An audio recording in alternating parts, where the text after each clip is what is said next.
تو جس وقت عمران خان فیض امین کے ساتھ مل کر قاضی فائز کی اہلیہ کو چکر لگواتا تھا عدالتوں میں، کبھی ایویکیو ٹرسٹ لگاتا تھا، کہہ لگاتا تھا، اس وقت اور آج کوئی احساس ہو رہا ہے کہ اسی شخص کا باقی ہو گئی ہے، یہی سمجھ رہی ہے کچھ پشیمانی پی ٹی آئی کو ہے یا ان سے رابطہ آپ کا ملاقات ہوئی ہے خان کو؟ دیکھیں میں آپ کو عرض کروں، قاضی فائز عیسیٰ صاحب کے خلاف جو ریفرنس دائر ہوا تھا وہ جنرل باجوہ نے دائر کیا تھا اور اس کا علم پورے پاکستان کو ہے، اور چیئرمین پی ٹی آئی اس وقت وزیر اعظم تھے، اور میرا خیال ہے کہ لا منسٹر جو اس وقت کے تھے فروغ نسیم، اس نے بڑا کلیدی کردار ادا کیا تھا۔ چیئرمین پی ٹی آئی اس پہ ریگریٹ کر چکے ہیں۔ اگر کسی کے ساتھ بھی کوئی زیادتی ہوتی ہے، ریگریٹ ہونا یا کرنا جو ہے یہ اعلیٰ ظرفی کی مثال ہے، لہذا اب یہ کہنا کہ ہمیں اس سے یہ امید نظر آتی ہے، یہ قاضی فائز عیسیٰ صاحب کی کانسٹیٹیوشنل ڈیوٹی ہے، آئین کہتا ہے کہ وہ انصاف کریں گے، وہ اپنے فرائض منصبی آئین کے مطابق انجام دیں گے، اور ہمیں اس ملک کو اچھے ججز کی ضرورت ہے، مضبوط عدلیہ کی ضرورت ہے، آزاد عدلیہ کی ضرورت ہے۔ اگر یہ کہنا کہ ہماری عدلیہ آزاد ہو، ہمارے جج صاحبان آزاد ہو، ہماری supreme court rule of law اور سپریمیسی آف کانسٹیٹیوشن کے لیے فیصلے صادر کریں، اگر یہ کہنا کسی حوالے سے کمزوری کا اظہار ہے تو ہم اس کمزوری کا اظہار بار بار کرتے رہیں گے۔ کیا فرق پڑے گا کہ جب عمل انہیں کرنا نہیں کرنا اپنے بھیا جو ان کے سوچ میں ہے؟ ایک مثال دیتا ہوں، بابر ستار صاحب کا فیصلہ تھا، عمل درآمد ہوا کہ نہیں ہوا، اور ابھی تک ہو رہا ہے۔ یہ جج پہ دار و مدار رکھتا ہے۔ جس روز 14 مئی کا فیصلہ جو ہے انہوں نے پاؤں تلے روندا اور سپریم کورٹ اپنے فیصلے پہ عمل درآمد نہ کرا سکی، اس دن سے عدلیہ کی بے توقیری شروع ہوئی ہے۔ Sir, I've got a question. So why do they reserve the decisions always? Because when they reserve and when they announce, there's a lot of confusion and a lot of misunderstanding developed. So why do they reserve it?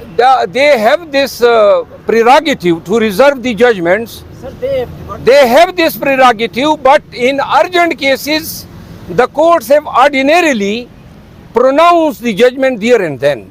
So we expect that in all such cases like the one we are good today, or like the one we are good a week before, and in which cases the judgments have been reserved, we expect that such judgments or judgments in such cases would be pronounced there and then.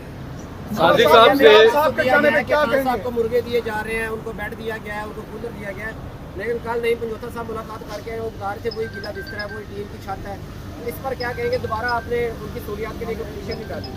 دیکھیں میں نے تفصیلی press conference کی تھی، chairman P T I جو ہیں قانون jail manual اور پریزن رول کے تحت وہ اپنے پیسے پہ اپنی مرضی کا خوراک کھا سکتے ہیں۔ ہم نے متعلقہ اکاؤنٹ میں پیسے جمع کیے ہوئے ہیں اور خان کے اپنے خرچے پر اس کو کھانا دیا جا رہا ہے۔ صاحب یہ بتائیے گا کہ اس وقت جو نگران سیٹ اپ ہے پورے اختیارات استعمال کر رہے ہیں، آپ کو لگ رہا ہے کہ نگران سیٹ اپ اختیارات کو استعمال کرتے ہوئے الیکشن کی جانب بڑھے گا، آگے الیکشن کمیشن الیکشن کروائے گا؟ اور ساتھ میں صدر کے حوالے سے بھی بتا دیجیے گا کہ صدر کے پاس اس وقت آئینی اختیار ہے کہ وہ تاریخ کا اعلان کر سکیں؟ دیکھیں پہلا سوال ہے نگران سیٹ اپ کا۔ نگران سیٹ اپ جو ہیں وہ میرے خیال میں آنکھوں میں دھول جھونکنے کے مترادف ہیں۔ پاکستان بھر میں جب بھی نگران سیٹ اپ یا حکومتیں تبدیل ہوتی ہے تو اس کا سب سے پہلا اثر ہمارے شعبے پہ پڑتا ہے۔